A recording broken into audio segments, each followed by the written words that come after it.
Hi folks, we're getting on now to the second quarter of the season, so let's have a look at what's going on DJ Living's Fantasy Premier League.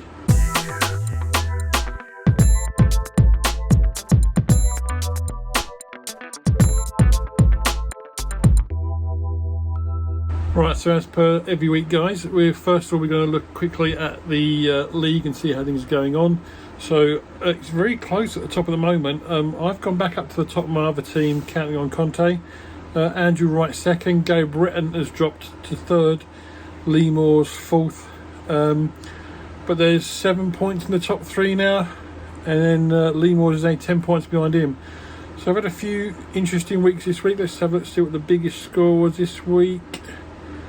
I think it was an 82, Paul Blackman. Yep, 82. Paul Blackman got an 82 this week, so he was the highest for this week. The team Tottenham Hotspur. Thanks for that, Paul. So 82 points, highest score this week. Right, let's look at last week's results quickly. So we start off with Bournemouth, got a 2-1 win over Leicester. A bit of a surprise to me. I thought Leicester might have managed to get another win on their belt, but gone back to losing ways, I'm afraid, for Leicester. Chelsea beat Wolves 3-0. I think that was on the cards really. Wolves managerless obviously at the moment, and Chelsea pushed on that one. Graham Potter's starting to show a little bit of influence on that team, I think, in my opinion. Man City Southampton. Man City a 4-0 win. Who would have thought Man City could score 4 goals and Haaland only get 1? And for anyone who's got Haaland in their team, did you feel disappointed that you only got 1? Because I did. Next up, Newcastle 5-1. Good result for Newcastle there against Brentford. I thought it was going to be closer than that. West Ham 3-1 win over Fulham. Brighton 0, Spurs 1. Good result for Spurs. Brighton are a bit of a bogey team, and they've had a good season so far, really, considering the last few weeks. Obviously, it's under a new manager. Crystal Palace 2-1 against Leeds. Surprised to me that I thought Leeds might do better in that game. Arsenal, the big result of the weekend. Arsenal 3, Liverpool 2. Arsenal really showing their title contenders now with that win, and Liverpool are looking could struggle to get top 2, and top 4 at the moment is going to be a fight on their hands for that one, with Man City coming up next. Next game, Everton 1, Manchester United 2. Manchester United went back to winning ways again. Good performance from them. Managed 2 goals. Forest 1, Aston Villa 1 on the Monday night game. So for them results, we ended up with 34 goals and only 3 clean sheets, which I think is one of the lowest we've had so far this season. Looking at some of the games though, City obviously still unbeaten. They're the only team unbeaten in the top 4 divisions in English football at the moment. Arsenal, Spurs are winning again. Obviously both teams I think have only lost once at the moment, and 2 for Saka for Arsenal. I've had Saka in my team all season. Been disappointing so far. He's not scored many goals, and so 2 goals under his belt in this game, that would be a big boost for a lot of managers. And as I said, Leicester unable to manage back-to-back victories, but let's see what next week brings later on. But first of all, I'm going to look back now at the 4 players I picked to watch this week.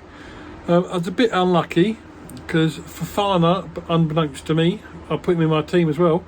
Fofana was injured during the national break, so he missed the game. He's out for about 4 weeks, I think. I think he's out till early November. So he didn't score any points at all. Rodrigo only managed 2 points for the Leeds team. Leeds losing performance there, but got the 2 points. That's not too bad. Pickford conceded 2 against Manchester United and only picked up 1 point in that game, so that was a bit disappointing as well. And Ollie Watkins only managed 2 points in Villa's 1-1 draw. So not great for my look back on the players to watch this week or last week. Let's hope next week's 4 are looking better later on. Top players at the moment, I mean, things are not going to change an awful lot at the moment, especially with Haaland so far in front, but he's got 102 points now, so he's managed to get to 100 points already in the season. Kane 63, Foden 62, Cancelo 61, highest defender at the moment, De Bruyne 59, and Martinelli from Arsenal on 55. With Saka, I think he's got 54, not just 1 point behind. Right now, folks, let's look at the team of the week.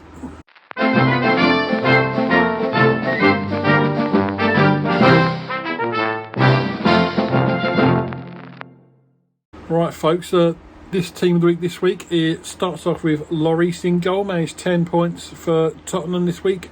Good performance, kept the clean sheet. No surprise he got 10 points because I've dropped him for next week, so hopefully we'll see what happens with that. Defence wise, Cancelo 18 points, really high score for a defender, managed a goal, end a clean sheet. Ashley Young for Aston Villa, that's 2 weeks in a row where he's been in team of the week. He got 11 points.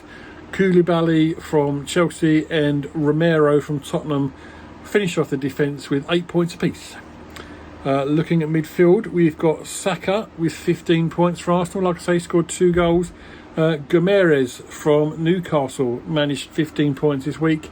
And Martinelli got 12 points for Arsenal this week. Up front, not high scoring this week for the forwards. We've got Ronaldo from Manchester United and Scamacca from West Ham, 9 points. Both managed 1 goal. Ronaldo managed his goal off the bench, so we'll see what happens to that. Martial picked up an injury early doors in that game, so maybe Ronaldo will be starting another game or two. And bringing up the last of the team of the week is Edouard from Crystal Palace. 8 points. There was a few others on 8 points, but he's only 5.3 million, so he squeezed into that team of the week.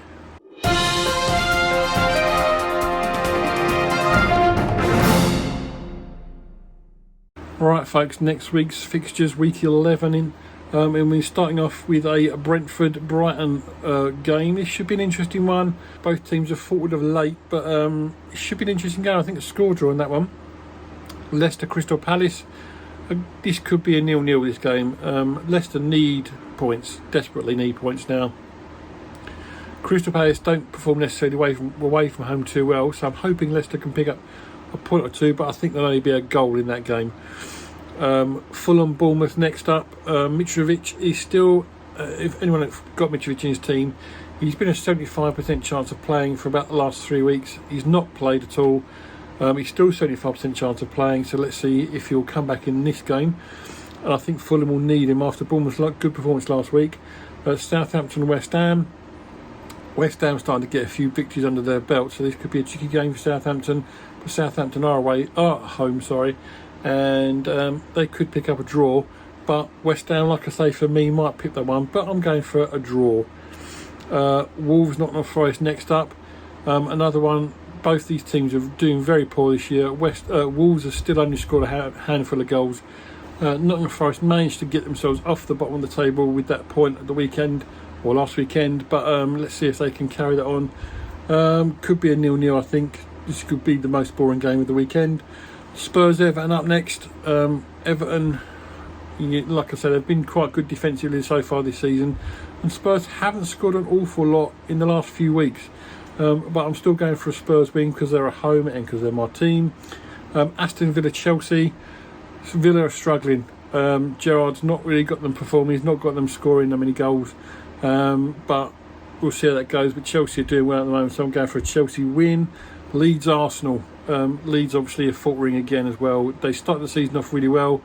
Rodrigo got injured after a handful of games, and they never really got that form back since he's come back the last couple of weeks either. Arsenal, on the other hand, apart from that one defeat so far, have looked excellent, and I predict they'll continue that run as well and score a few goals in that game for another victory.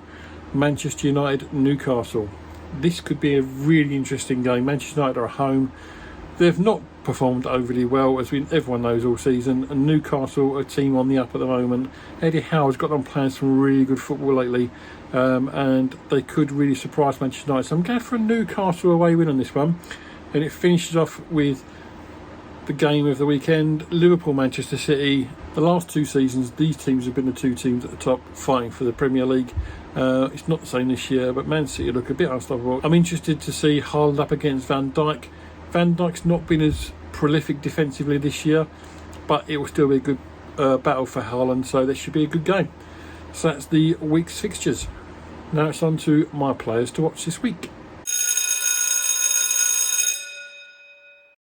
Right guys, first up in the players to watch this week will be Henderson from Nottingham Forest. They are away from home, but they are away to Wolves, who, like I say, I think they've scored 3 goals all season so far. Yep, 3 goals they've only scored so far this season, so I can't imagine them scoring many in this game either. So look at Henderson to get some points this week. In defence, I've got Connor Cody from Everton. By the way, Henderson's 4.7 million. I forgot to mention that. Connor Cody in defence at 4.9 million. Everton have got a good defensive record, and although they are away from home against Spurs, like I said, I don't see Spurs scoring too many against Everton. And Harry Kane is still a doubt for this game at the moment, as I'm talking to you. So we'll see what happens with Harry Kane. Let's see if it makes a difference in the team. But like I say, Connor Cody could come up trumps for Everton in that week. Next up in midfield is Andreas. He's 4.6 million for Fulham, and Fulham are at home to Bournemouth. He is Fulham's top scorer, if I'm rightly, so far this season. Maybe second behind Mitrovic. But I think Andrews he's played quite well this year so far for Fulham in their team, and the fact they're at home to a Bournemouth team, I'm going to give Andrews the benefit of the doubt for that one. He's cheap as well, 4.6 million. Up front, I'm going for Ivan Toney from Brentford, who are home to Brighton. Brighton, they are a good team, like I say, forward and backward, so it could be an interesting match. Toney's 7.3 million, sorry. So let's see how he gets on at the weekend at home to Bournemouth. And that's the 4 players I've got to watch this weekend. Alright folks, I hope you enjoyed that. That's week 10's look back, and they look forward to week 11 in the bag. If you do like it, please give me a thumbs up. Subscribe if you haven't already to the channel, and don't forget to share on your social media platforms, and also give me a little comment below if you are enjoying certain aspects, or you want me to change the videos in any way, anything you want me to add or take out. Yeah, I'm open to any ideas you've got, guys, so don't forget to drop a link down below if you would like to as well, please. So I look forward to speaking to you again next week after week 11's completed, and we look forward to week 12 and see what that brings, and see what my 4 players to watch got to do this weekend, as last weekend was great. So anyway, guys, take care, and I'll see you next time. Till then.